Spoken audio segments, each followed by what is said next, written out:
Guys, and welcome to the channel. Today I'm going to show you how you can enable Incognito mode in the form of web browsers in the Samsung Galaxy A03. So, the first one is Google Chrome. In this web browser, just click here on the three-dot icon or arrow icon and choose the Incognito tab. And that's it. The next one, Opera.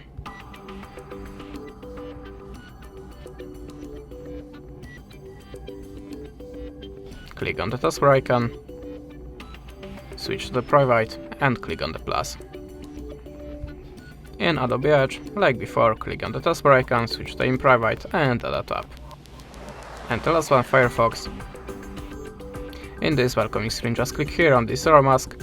If you have any tab opened before, just click on the taskbar icon, switch to the arrow mask and add a tab. And now your history, completed forms, even the words from the keyboard will be not saved. Thanks for the watching, leave us a subscribe, a comment and goodbye.